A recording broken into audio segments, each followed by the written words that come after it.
The headlines on Christmas Day. Dozens are feared dead after a passenger plane carrying 67 people from Azerbaijan to southern Russia crashes in western Kazakhstan. Chief Executive John Lee celebrates Christmas with families from the Community Living Room project, continuing his efforts for poverty alleviation in the city.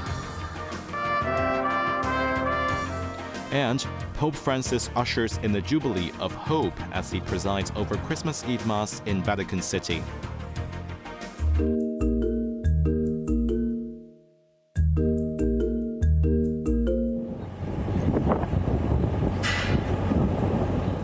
An Azerbaijan Airlines passenger aircraft carrying 67 people crashed in western Kazakhstan, killing at least 42 people.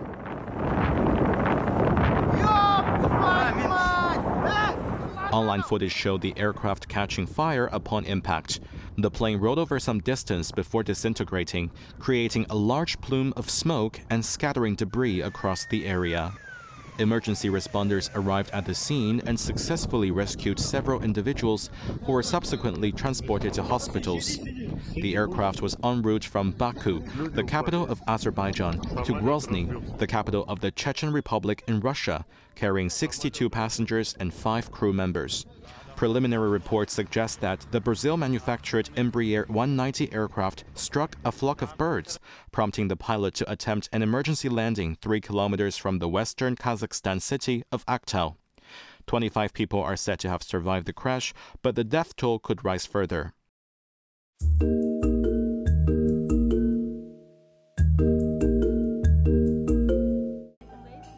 Chief Executive John Lee celebrated Christmas at Government House with families from the Namchon Community Living Room, sharing the festive joy. Posting on social media, Lee and his wife joined parents and children in making wreaths, painting, and writing heartfelt cards, which they then hung on the Christmas tree. Lee stated that targeted poverty alleviation is a key strategy of his administration, including the establishment of community living rooms to assist subdivided flat households to enhance the quality of life. Last night, Cardinal Stephen Cho led the faithful in Hong Kong during the midnight mass at the Cathedral of the Immaculate Conception in Mid-Levels. In his sermon, Cho called on the community to seek common ground while respecting differences, listen empathetically to diverse voices, and work together to rebuild trust. Cho emphasized that only through such efforts can Hong Kong, the nation, and the world become a more loving place. Meanwhile, last night Hong Kongers rang in Christmas with celebrations at Lan Kwai Fong. Residents and tourists were out and about at the party hub, where bars and restaurants reported satisfactory sales compared with last year. Speaking on radio, Anthea Chan, director of the Lan Kwai Fong Association, remarked that foot traffic compared to pre-pandemic levels was noticeably lower, with fewer people celebrating in the streets. She also observed a shift in consumer spending patterns, with many opting for more affordable packages this year, contrasting with previous years when extravagant spending was common in the area. Chen concluded that customer consumption habits are changing and the industry needs to continuously innovate and adapt to new trends. Jeremy Zhu, Cable News.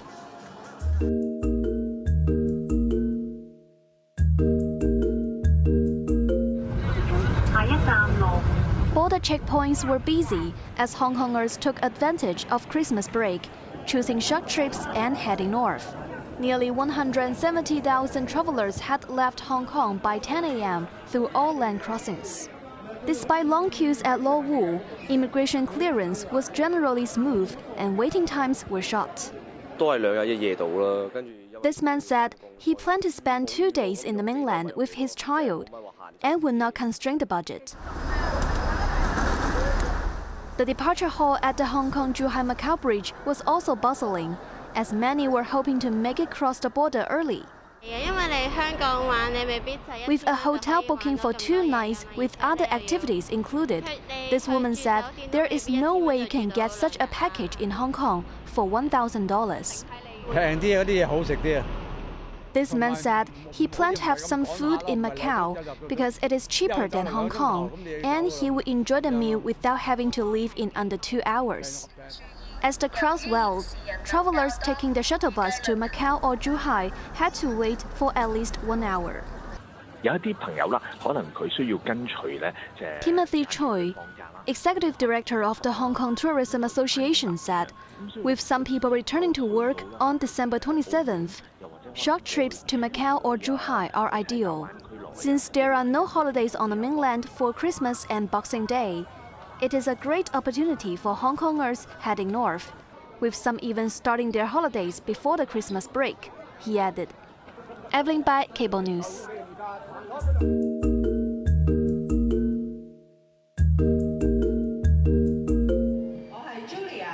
The Duchess of Kent Children's Hospital in Sandy Bay celebrated the holiday season with a festive Christmas party for its young patients. Staff members dressed as beloved cartoon characters and paraded through the hospital, spreading joy and cheer. Medical personnel donned Santa Claus outfits, delighting the children as they distributed gifts. The event also featured magic performances that captivated the little ones. This annual Christmas party is a cherished tradition at the hospital, aimed at bringing joy and warmth to the hospitalized children during holiday season.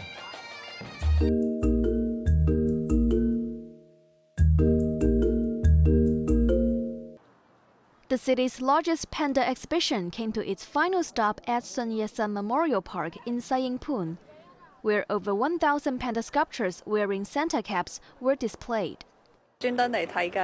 This woman who came to the park with her family to see the panda sculptures said the Santa caps made the figurines look more cute. This man who went to all the panda exhibitions in the city said the giant bears have boosted the city's economy, though it is uncertain whether it could be sustained over the long term. This woman expressed hope that Ocean Park could update more videos of the 2 panda cubs. I'm looking forward to see whether An and Keke will have new cubs, and hoping that Ocean Park could create more panda-themed products, she said. The organizers of the exhibition recently held a public adoption for 1,000 panda sculptures. Successful bidders can take home the sculptures after the exhibition. All proceeds and donations will be fully directed to Ocean Park to support panda conservation efforts. Evelyn Bai, Cable News.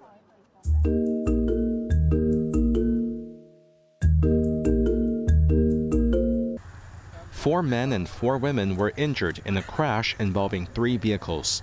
The incident occurred on Clearwater Bay Road in Sai Kung early this morning. Around 1 a.m., 2 cars were traveling side by side along Old Clearwater Bay Road toward Ngao Chi Wan when a truck collided with one of the cars, which veered into the other vehicle. All 8 injured individuals were conscious and were transported to United Christian Hospital. The truck driver was detained at the scene. Traffic lanes heading towards Sai Kung near Choi Wan Estate were temporarily closed. Authorities are investigating the possibility of a traffic signal violation that may have contributed to the collision.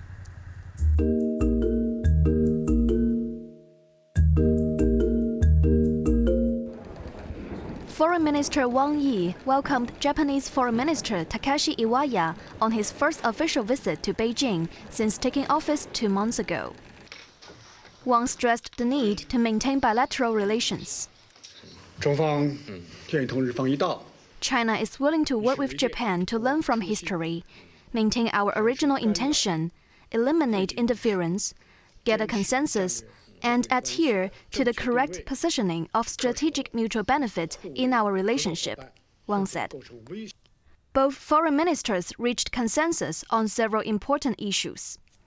These include plans for Wang to visit Japan soon and the establishment of a high-level ministerial and economic dialogue between China and Japan. Iwaya also confirmed that the 2 ministers acknowledged a mutual understanding regarding the resumption of China's imports of Japanese seafood. Earlier, Iwaya met with Premier Li Qiang in the Great Hall of the People, emphasizing the importance of advancing and expanding the strategic reciprocal relationship that focuses on mutual interests. In response, Li stated that China will enhance exchange and cooperation between the 2 countries, promoting the stable development of bilateral relations. This is the first high-level meeting between Japanese and Chinese officials since President Xi Jinping held talks with Japanese Prime Minister Shigeru Ishiba on the sidelines of the Asia-Pacific Economic Cooperation Forum in Peru last month.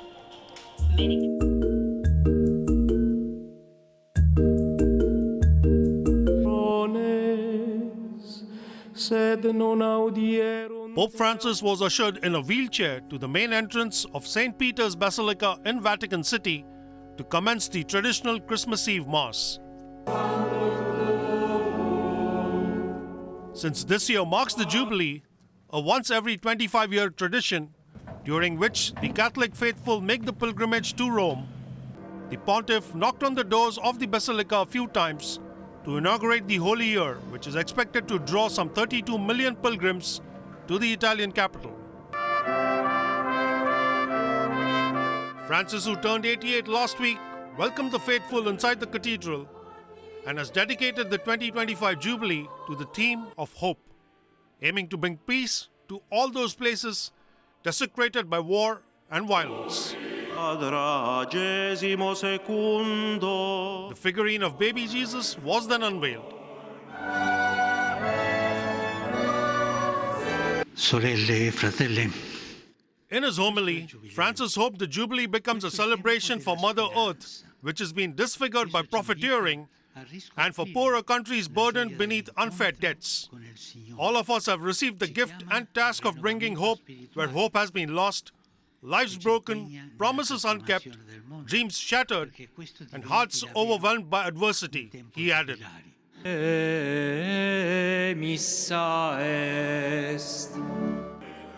the end of the Mass, Francis kissed baby Jesus and was guided by a group of children as the figurine was positioned in the manger. Sachin Katwi, Cable News.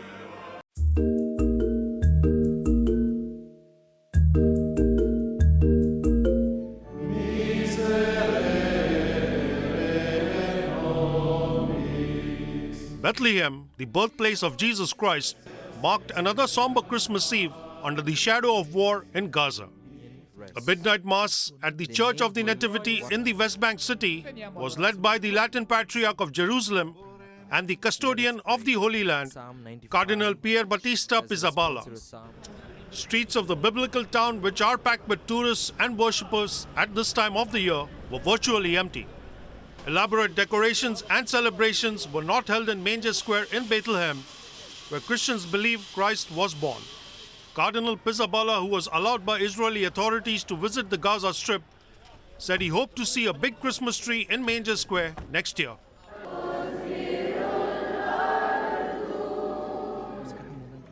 In war-ravaged Gaza, Palestinian Christians gathered for Mass at the Church of the Holy Family in Gaza City. The 14-month-long war between Israel and Palestinian group Hamas has brought death and destruction to the besieged enclave on an overwhelming scale. More than 45,000 Palestinians have lost their lives. The festive spirit was totally missing, and those attending the Mass were not sure if they would survive until next Christmas. Sachin Katwi, Cable News.